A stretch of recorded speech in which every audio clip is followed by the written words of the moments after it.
발표자로부터 한 20분 정도 각각 발표를 듣도록 하겠습니다. 김상 교수님부터 먼저 들어보겠습니다. 오늘 이제 주제가 국민연금 대 기초연금인데 여기서 이제 부과 방식에 대한 논의가 나오는 이유는 무엇일까? 라고 하면 이제 국민연금을 더 소득 대체율을 늘리고 이제 더 사이즈를 키울 것인가라는 이슈는 사실 재정 안정화를 고려했을 때 현실적으로 부과 방식으로 전환되는 것을 전제하지 않고서는 굉장히 어려울 수 있는데요. 그래서 이제 그런 맥락에서 국민연금을 더 사이즈를 늘리는 것에 대해서 이제 어찌 보면 그것과 관련된 논의라고 할 수 있을 것 같습니다. 이제 서구의 예를 통해서 우리나라의 시사점을 찾는 데 있어서 몇 가지 유의할 점이 있기는 합니다. 서구 같은 경우에는 소득 보장성이 굉장히 높다라는 점을 저희가 잘 알고 있는데요. 이제 한편으로는 그들은 수십 년 동안의 복지국가 황금기 그리고 개편기를 거의 이제 100년 가까이 거치면서 제도가 발전이 된 것에 비해서 우리나라는 거의 25년도 안 되는 4분의 1 정도밖에 안 되는 시기에 제도의 확대 그리고 또 제도의 굉장히 어려운 재편 시기를 동시에 겪어야 되기 때문에 압축적으로 이제 겪고 있다라는 점.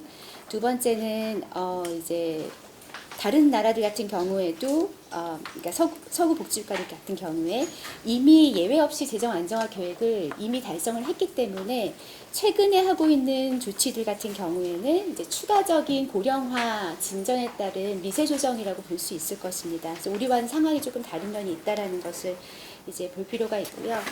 4페이지 자료지 4페이지로 가셔서 이제 여기에서 발표에서 몇 가지 말씀드리게 되는 내용을 말씀드리면 첫 번째는 이론적으로 이제 부과 방식의 이제 논점들에 대해서 말씀을 드리고 그 다음에 다음으로는 서구 복지국가들의 부과 방식 연금 제도의 어떤 이제 전개 과정을 간단하게 설명을 드리고요.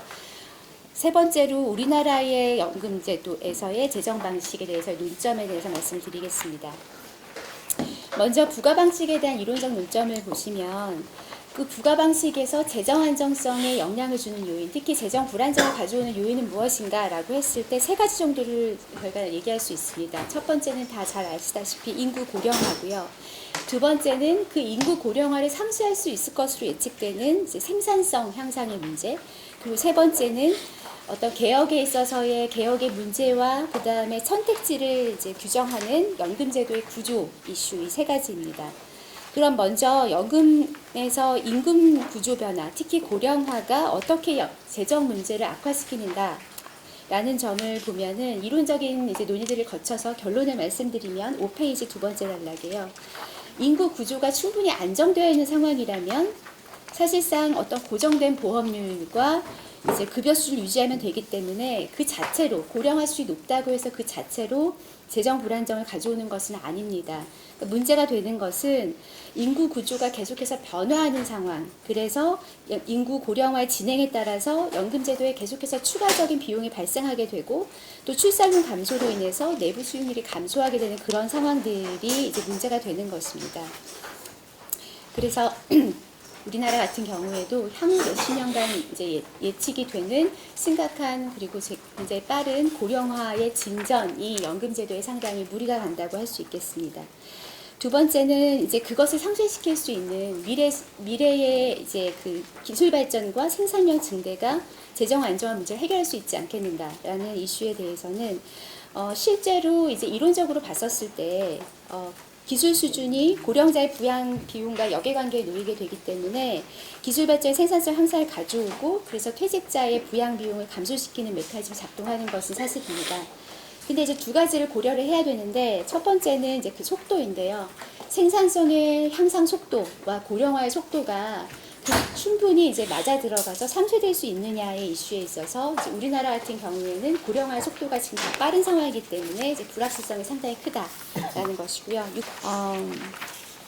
더 근원적으로 보자면 이 생산성의 향상이라는 부분이 반드시 노동시장에서 보험료를 낼 수 있는 계층의 어떤 그런 임금 수준을 향상시키는 방식의 어떤 그런 이제 생산성 향상이 아닐 가능성이 굉장히 높은데요. 그렇게 될 경우에 이제 일반 조세의 방식으로 생산성의 증진이 그 일반 조세의 그 강화를 가져올 수는 있을 텐데 그게 과연 우리나라처럼 사회보험 방식의 그 제도에 재원으로 쓰이는 것이 맞는가라는 질문을 제기할 수 있습니다. 그래서 일각에서는 굉장히 당연하게 이제 국민연금의 보험료를 더 올릴 수 없을 경우에 재정 불안정이 있으면 국고를 투입한다는 걸 굉장히 당연하게 얘기하지만 사실 여기서 논의를 해야 되는 건 우리나라처럼 기초연금이 도입되어 있고 또 기초연금이 앞으로 점점 재원이 많이 들고 또 그 포션이 늘어날 것으로 예상되는 상황에서 기초연금이 아닌 그리고 모든 사람들이 포괄되지 못하거나 약간 사실은 역진적으로 포괄될 수도 있는 사회보험 방식의 국민연금에 일반 재원을 투입하는 것이 과연 타당한가라는 점에 대해서는 좀 더 치열한 논쟁이 필요하지 않을까 생각이 됩니다. 세 번째는 연금제도의 구조에 대한 것인데요. 그러니까 생각보다 구조가 어떻게 되어 있느냐가 이제 그 이후에 재정 안정화의 어떤 이슈의 정도, 그 다음에 또 그걸 해결하는 방식에 영향을 미친다라는 이제 얘기입니다. 그래서 8페이지의 표 1을 보시면 이론적으로 봤을 때 이제 공적연금 체제를 유형화를 하자면 뭐 소득보장 모델, 포괄 모델, 기초연금 모델, 보장 모델 이렇게 있는데요. 여기에서 이제 소득보장 모델 같은 경우 대표적으로 우리가 알고 있는 독일, 프랑스 이런 대륙유럽 국가들의 높은 수준의 소득 대체율을 가진 공적연금 중심의 이제 사회보험 제도를 말하는데요. 이런 경우에는 국민들이 자신의 노후에 국민연금이 충분히 소득을 보장해 줄 것이라는 믿음이 있고 그래서 근로기간 동안 높은 보험료를 기꺼이 부담을 하고 자기의 생애 기간 동안에 내가 노후가 되면 얼마를 받을 것이란 기대가 있기 때문에 그 적응적 기대를 형성을 시켜서 이제 살아가게 됩니다. 그래서 이제 사실 이런 연금 제도에서 급격하게 연금 급여를 삭감하게 되면 국민들의 노후가 갑자기 너무 불안해지면서 굉장한 이제 반발이 생기는 상황이 되죠. 그래서 제가 이제 잠금 효과가 있다라고 얘기를 하고요. 그다음 포괄 모형 같은 경우에는 대표적으로 스웨덴을 들 수 있는데 이 경우에는 다층적 보장 구조를 통해서 사실상 제공하는 급여의 관대성은 다른 유형들보다 훨씬 높으면서도 연금 지출 수준은 오히려 아까 말씀드린 소득보장 모델보다 더 높지 않고 약간 더 낮게 유지될 수 있는 그런 모델입니다. 이 포괄 모델에서도 스웨덴에서도 사실상 90년대 이후에 굉장히 급격한 연금 개혁을 이제 취했는데 이때 개혁의 핵심은 보편적 기초연금을 폐지했고 그것을 이제 최저 보증연금으로 전환을 시키면서 그 다음에 또 한편으로는 이제 보충적 연금을 도입하는 방식으로 해서 한편으로는 재편을 그리고 또 한편으로는 이제 재구조화를 이제 했다고 할 수 있습니다. 그래서 이제 비용 효율적으로 기초보장 그리고 소득보장 두 마리 토끼를 이제 쫓겠다는 목적 하에 더 슬림화된 방식으로 이제 층간 역할 분담을 조정한 것으로 볼 수 있고요. 이제 기초연금 모델 같은 경우에는 기초연금 방식, 조세 방식의 연금 제도가 그 전체적인 노후 보장에서 핵심적인 역할을 차지하는 이제 나라들입니다. 예컨대 이제 캐나다 같은 나라들이고요. 이런 나라에서는 이제 기초연금을 통해서 보편적으로 최저한의 보장이 되지만 이제 중산층 이상에게 있어서는 그것이 부족하기 때문에 자신의 소득의 적절성을 위해서 추가적으로 민간보험을 더 드는 그런 방식이라 할 수 있고 기초보장 모델 같은 경우에는 우리나라와 같이 국민연금 같은 사회보험 방식이지만 재분배적 효과가 굉장히 높고 보장성 자체가 그렇게 높지 않은 상황이라고 할 수 있습니다. 그래서 이제 이런 연금 구조 자체가 앞으로 이제 재정 안정화의 문제를 야기하는 정도나 이제 그걸 해결하는 방식에 상당히 제약을 준다라고 할 수 있습니다. 9페이지에 가서 그러면 부가 방식의 연금 제도들은 서구에서 어떤 재정 안정화의 전략들을 취해왔는가라고 하면 표 2에 보시면 한편으로는 지출 억제, 한편으로는 수입 확대 이 두 가지 전략이라고 말씀드릴 수 있고요. 가장 심플한 것은 급여 수준을 조정하거나 혹은 보험료율을 인상하는 그런 방식입니다. 그 외에도 논리를 변화시키거나 혹은 대상을 조정하는 방식도 있습니다. 10페이지로 넘어가셔서 외국 같은 경우에 그러면 이 중에서 무엇을 선택했는가라고 하면 사실상 대부분의 국가들이 거의 전면적으로 대부분의 그 조치들을 동시에 취했다. 동시에 혹은 순차적으로 복합적으로 취하고 있다라고 할 수 있을 것입니다. 대표적으로 수입 확대 전략 같은 경우에 미국 같은 경우에는 애초에 도입됐었던 1937년 당시에 2% 보험료율이었다가요.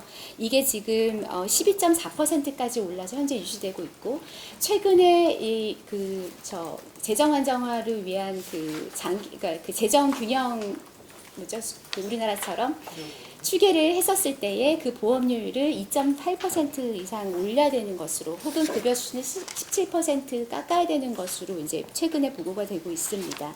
그러나 다른 나라에 비해서 상대적으로 이 나라의 보험료 그 재정 안정화 문제가 해결 방식이 그렇게 극단적으로 제기되지 않는 이유, 보험료도 3% 미만으로 제기되는 이유는 이 나라의 높은 출산율, 그리고 기본적으로 수지 균형이 어느 정도 맞아 있는 상태에 기인한다고 할 수 있습니다. 마찬가지로 11페이지에 보시면 스웨덴 공적연금도 처음에 1.1%로 시작해서 지금 이제 18.4%까지 이제 보험료율이 올라 있는 상태이고요. 그런데 이제 각 국가 간에 기여율을 인상할 수 있는 이제 상한선, 우리가 이 정도 이상으로는 더 못 올리겠다라고 한 상한선들이, 심리적 상한선들이 있다고 이제 서구 복지국가들에서 보여지는데, 흥미로운 것은 그 상한선의 정도는 국가마다 상당히 다르다. 다른 이유는 이제 그 나라에서 합의할 수 있는 정도, 그리고 또 그 나라에서 그 보험료를 통해서 이제 보장하는 보장성의 수준에 따라서 달라진다고 할 수 있을 것 같습니다. 다음 페이지로 넘어가서 14페이지에 지출 억제 전략 같은 경우에 이제 기본적으로 보험료율을 더 이상 높이기 어려운 경우에는 급여의 하향 조정이 필요했는데, 이제 그 급여의 하향 조정을 하고 나서도 필요한 미래의 불확실성, 더 추가적으로 이제 고령화가 진전될 경우에 대비해서 자동 급여 조정 방식이 이제 도입되고 있습니다. 이것은 한편으로는 급여 수준에, 혹은 급여를 이제 그 매년 연동하는 방식에다 조정하기도 하고, 수급 연령 자체를 기대 수명에다 연동시키기도 합니다. 아까 또 잠깐 말씀드렸듯이 이런 이제 추가적인 그 자동 안정화 장치 같은 경우에는 어느 정도의 재정 균형이 확보된 상태에서 이제 그 이후에 추가적으로 매번 이제 조정할 필요가 없도록 하는 어떤 부분적인 부가적인 조치를 보는 것이 맞을 것입니다. 16페이지부터는 독일, 그리고 캐나다, 핀란드에 대한 연금 개혁 내용이 나와 있는데요. 이제 이걸 다 발표하면 너무 시간이 많아지기 때문에 일단 이거에 대해서는 넘어가도록 하고, 여기에 대해서 간단히만 이제 요약을 해서 말씀을 드리면, 독일 같은 경우에는 초기 도입 초기에 적립 방식으로 시작을 했고요. 1957년에 완전 부가 방식으로 전환을 했습니다. 그러니까 적립 방식에서 시작해서 부가 방식으로 전환했고, 근데 2000년대 들어서는 지속 가능성 기금을 통해서 이제 그 어느 정도의 기금, 높은 수준은 아니지만 낮은 수준의 적립금을 운영하고 있습니다. 캐나다 같은 경우에는 부분 부가 방식으로 도입되어서 적립금을 운영해 오다가 인구 고령화에 대응한 재정 안정화 조치로서 보험료율 조기 인상을 통한 사전 적립, 프리펀딩을 통해서 부분 적립 방식으로 확고하게 변화를 했습니다. 그래서 그 논리는 이제 그 쌓여진 기금을 운용함으로써 운영 수익을 가지고 고령화의 충격을 완화시키겠다라는 그런 이제 논리입니다. 우리나라의 국민연금의 기금 운영 논리하고도 이제 같다고 할 수 있고요. 핀란드 같은 경우에는 공사 혼합형이 2층의 법정 소득비례연금이 부분 적립 방식으로 운영되고 있는 상황이고, 이 부분 적립 방식으로 운영되는 과정에서 초기에 연기금이 이제 이 사회의 산업 발달을 하는 데에 이제 자금으로 많이 쓰였다고 할 수 있습니다. 이제 이들 사례의 함의를 보자면 서구 복지국가의 연금 개혁 방향이 이제 부가 방식에서 부분 적립 방식으로 점차 전환하고 있다는 것. 독일 같은 경우에 이제 완전 적립 방식에서 완전 부가 방식으로 2차 세계대전 후에 전환한 케이스가 있는데, 이 경우에는 당시에 굉장히 안정적인 인구 구조, 그리고 이제 전후에 굉장히 높은 경제 성장률이라는 특정한 사회 경제적 조건 하에서 가능했고요. 그 이후에 이제 다시 그 조건들이 이제 어그러지게 되자 사실상 부가 방식에서 보험률이 굉장히 높아지고 어느 정도 적립금을 부여하려는, 그러니까 쌓으려는 경향을 보이고 있습니다. 29페이지에서 세 번째 논점입니다. 한국 국민연금의 재정 방식에 대한 부분인데요. 그렇다면 국민연금의 부가 방식 전환이 바람직한가, 혹은 가능한가라는 점입니다. 이제 우리나라 재정 방식이 수정 적립 방식인데, 이제 부가 방식으로 전환이 논의되었던 가장 공식적인 그 주장은 5년 전에 있었던 아니죠. 6년 전에 있었던 제3차 제도발전위원회의 이제 방안입니다. 그때 처음으로 이제 수정적립 방식 계속 유지하는, 그래서 목표 그 적립률을 달성하기 위해서 얼마의 보험료를 올려야 되는가라는 방식의 재정 안정화 방안에 이제 대응해서 그것이 아니라 우리가 장기적으로 부과 방식으로 연착륙하는 것이 우리의 재정 목표가 되어야 한다라는 주장이 처음으로 공식화가 됐었고요. 이때 그래서 그렇게 부과 방식으로 연착륙을 한다고 했을 때는 지금 보험료를 올릴 필요가 없고, 보험료 인상은 2040년 이후 당시에 이제 국민연금의 기금이 최고치에 올라서 이제 하락하게 되는, 소진되기 시작하는 그 시점에서 추진하면 된다라는 이제 주장이 제기되었습니다. 대신에 지금은 보험료 인상보다는 고용률과 출산율을 제고해서 장기적으로 보험료 수익 기반을 강화하는 조치를 취하면 된다는 주장이었는데요. 30페이지에 보시면 그 당시, 그러니까 지금 이제 그래서 그 이후로 정리될 수 있는 우리나라의 국민연금 재정 방식과 관련된 두 가지의 방안을 표 12에 제시하고 있습니다. 그럼 이 방안이 과연 가능할 것인가 라고 하면, 한 사회가 인구학적으로 경제적으로 굉장히 스테이블한 상태, 안정된 상태를 유지하고 있을 때에는 사실상 장기적인 재정 안정화 문제가 쉽게 해결될 수가 있습니다. 예상도 쉽고요. 그런데 이제 아까도 말씀드렸듯이 우리나라 같은 경우에는 이제 인구 구조 변화가 매우 급격하게 나타나고 있을 뿐만 아니라 이제 기존의 예측보다 점점 더 비관적으로 지금 흘러가고 있는 상황입니다. 4차 재정 계산 당시에 이제 학계 출산율 중위 가정이 2030년 1.32, 2040년 1.38이라고 예측을 했는데요. 2019년 올해 3월에 통계청이 발표한 이제 장래 인구 특별 추계 결과를 보면 중위 학계 출산율이 2017년에 1.05, 그 다음에 2021년 0.86으로 떨어졌다가 2028년에 1.11, 2040년에 1.27명으로 애초에 지금 이번 4차 재정 계산 때에 했던 가정보다도 훨씬 낮은 출산율이 지금 예상이 되고 있습니다. 그렇다고 한다면 사실은 이번 재정 계산도 사실상 굉장히 낙관적으로 추계됐다고 볼 수도 있습니다. 이 심화된 저출산율 반영을 한다 했을 때 이제 저희가 고려해야 될 거는, 우리가 이제 주로 연금 재정의 그 신호로 보는 것이 고갈 시점이 언젠가, 그 연도를 굉장히 중요하게 여기지만 사실상 그 연도에는 변화를 주지 않더라도 부가 방식으로 전환되는 시점에서 그 이후에 필요 보험료를 굉장히 높일 수 있다라는 점을 이제 저희가 기억을 해야 할 것입니다. 31페이지. 부분 적립 방식에서 기금 운영 쟁점도 있습니다. 그럼 우리나라에서 그러면 지금 수정 적립 방식은 괜찮은가라고 했었을 때에 계속해서 제기되는 문제점들이 있죠. 그런데 연못 속의 고래로 불리는 국민연금 기금의 거대화, 그것이 가져오는 이제 여러 가지 이제 그 금융시장에서의 왜곡 문제들에 대한 지적입니다. 32페이지에 보시면 이제 그것에 대한 대안으로 이제 해외 투자도 논의되고 있는 상황이지만, 뭐 그것에 대해서도 이제 설왕설래 굉장히 논쟁이 많고, 또 시각에 따라서 굉장히 가능성이 많고 문제가 없다라는 시각부터 이제 근원적으로 우리나라의 국민들의 어떤 보험료율을 가지고 다른 나라의 어떤 시장에 투자하는 것이 맞느냐는 굉장히 가치적인 측면까지 논쟁이 좀 이제 되고 있는 부분입니다. 두 번째는 중간에 보시면 이제 사실은 이제 이게 사실상 제가 볼 때 이제 당분간 굉장히 문제가 될 수도 있다고 보여지는데요.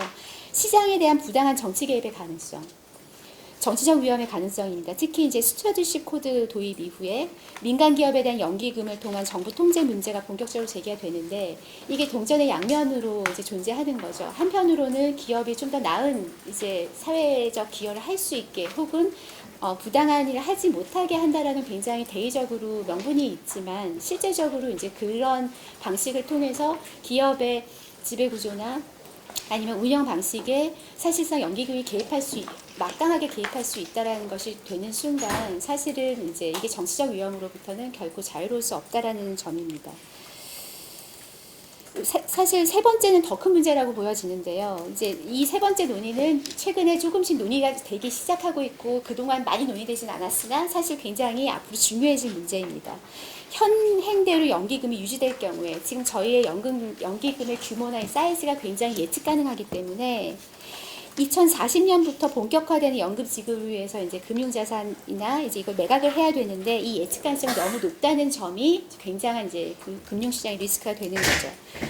그래서 다른 시장 참여자들의 전략적인 행동을 유발해서 이제 주식 가치 하락, 유동성 확보 문제, 그리고 실질적인 연금 자산의 하락 문제 등을 야기할 수 있는데, 이게 이제 굉장히 이제 우리가 잘 알려지다시피 그 연기금의 그 이제 하락 속도가, 그러니까 쉽게 말하면 연금 기금 지급 급여 지급을 위해서 필요한 급여 수준 자체가 연금 기금 자체가 굉장히 빠르게 증가하면서 연기금이 굉장히 빠르게 소진되어야 되는 구조이거든요. 그래서 그때에는 되게 빠른 속도로 이제 쉽게 말하면 이제 매각을 해야 되는 상황이 되는데, 그게 이제 그 우리나라에서 금융시장에서 차지하는 비중의 여러 가지를 봤을 때 엄청난 충격을 미칠 수 있고, 뿐만 아니라 충격뿐만 아니라 이제 그것에 대해서 이제 악용하거나 혹은 가치가 하락하는 문제가 굉장히 생각하는 것보다 파급력이 클 수 있다는 것입니다.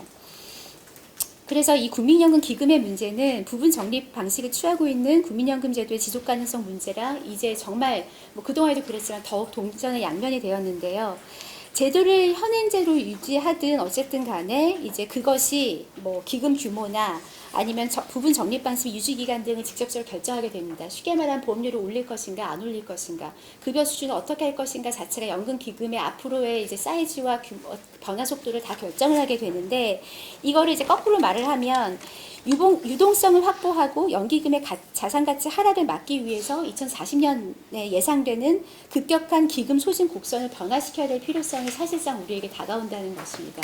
그러니까 그동안에는 제도적인 측면에서 계속 얘기를 했지만, 사실은 이제 반대로 기금 운영의 측면에서 봤을 때 제도의 변화에 대한 압력이 이제 사실상 앞으로 굉장히 빠르게 다가올 수 있고, 이것은 기금 소진 속도를 훨씬 완만하게 늦춰야 되는 필요성을 우리에게 제기를 합니다. 현실적으로요. 그러면 그 기금 소진 속도를 훨씬 완만하게 늦추기 위해서는 보험료를 높이는 것, 혹은 급여수를 낮추는 것, 지출을 억제하는 것, 이런 방식들이 불가피해집니다. 그래서 이제 앞으로는 제도 개혁과 연기금 지배구조 개편이 분리할 수 없는 문제가 되어가고 있다고 보여집니다. 제가 이제 3분내로 이제 정리를 하겠습니다. 33페이지에 재정 안정화 수단의 검토에서 아까 이제 그 부가 방식 전환이 가능하다라고 했던 주장들의 또 한편이 인구 구조나 고용률 개선을 통해서 재정 기반 확대를 할 수 있지 않느냐, 그것으로 당분간은 충분하지 않느냐라고 얘기를 했는데요. 이것에 대해서 이제 검토를 해본 결과 출산율 더 높일 여지가 없습니다. 최소한 높이더라도 이번 4차에서 얘기했었던 가정했었던 가정 이상으로는 사실은 거의 현실적으로 지금 불가능해 보이고요. 무엇보다 지금 이미 낮아진 출산율은 앞으로 향후 60년 동안을 고정시키기 때문에 앞으로 출산율이 당장 높아진다고 하더라도 그 효과는 연기금 한참 후에는 나타나기 때문에 지금의 인구 구조의 상황은 사실상 지금 연기금의 상태, 재정 안정화 상태를 거의 구정짓는다고 할 수 있습니다. 고용률 같은 경우에도 지금 여러분들 아시다시피 4차 산업혁명 얘기를 하면서 노동시장이 점점 악화되고 일자리 줄어든다고 얘기를 하기 때문에 고용률을 현실적으로 더 늘릴 수 있는 여지는 상당히 적어 보입니다. 물론 여성 고용률을 늘릴 경우에 이제 늘릴 수 있는 여지들이 있다라는 얘기들은 하지만요, 현실적으로 이제 그 얘기들 자체가 굉장히 이론적으로는 좋은 말이지만 현실성은 떨어진다 할 수 있겠습니다. 34페이지에 그런 보험료 인상 여지가 있는가라고 했을 때, 보험료의 인상 여지는 두 가지로 볼 수 있는데, 수지 균형의 차원에서 기여율과 급여 수준, 그리고 수급 연령 간의 관계 속에서 이제 파악할 수가 있고요. 또 한편으로는 정치, 경제, 사회적 수용성입니다. 근데 이제 여러분들 잘 아시겠지만 우리나라는 지금 수지 균형에 맞지 않기 때문에 보험료를 올릴 여지는 상당히 이제 수리적으로 있는데, 다른 나라에 비교해서도 낮기 때문에 있는데, 사실 좀 그게 정치적으로 사회적으로 수용 가능성이 있는가라고 하면 이미 알다시피 10년 전 연금개혁에서 우리는 보험료를 올리지 못하겠다라고 모든 사회 파트너들이 동의를 해서 급여 수준을 40% 낮춘 경험이 있습니다. 물론 지금 보험료 그때 그 개혁이 잘못됐다라고 비판하시는 분들은 그때 동의를 안 하신 새로운 사회적 세력이신지 잘 모르겠는데, 당시에 이제 연금개혁의 그 과정을 살펴보면 그때는 보험료를 더 이상 높이는 것은 우리의 사회적 수용성으로 어렵다라고 판단을 했기 때문에 재정 안정화를 위해서 급여 수준 40%로 낮추는 것만 했던 것으로 기억합니다. 알려져 있습니다. 그래서 이제 이 사회적 수용성, 정치 사회적 수용성이 낮다라는 점이 앞으로 이제 우리나라의 이제 보험료 그 국민연금의 방향성을 이제 논의하는 데 있어서 이제 상당히 이제 제약일 수 있는데 이제 이걸 풀어나가는 방법이 굉장히 중요할 것 같습니다. 이제 결론적으로 말해서 39페이지. 이런 상황에서 이제 한국의 연금제도를 장기적으로 부가 방식으로 전환해서 운영하자고 얘기를 하려면 이제 부가 방식을 꼭 정말 전환을 해야겠다라고 얘기하는 방법이 딱 두 가지가 있을 텐데요. 하나는 국민연금의 급여 수준을 더 낮추는 것입니다. 그래서 미래 부담 수준이 최대한 줄어들고 연기금의 과도한 적립, 그리고 급격한 곡선, 그 소진 곡선이 완화되어서 부가 방식으로 완만하게 전환할 수 있는 방법이 하나가 있고요. 이때 이제 줄어드는 보장성은 아마 기초연금과 퇴직연금의 자층책을 통해서 메워야 할 것입니다.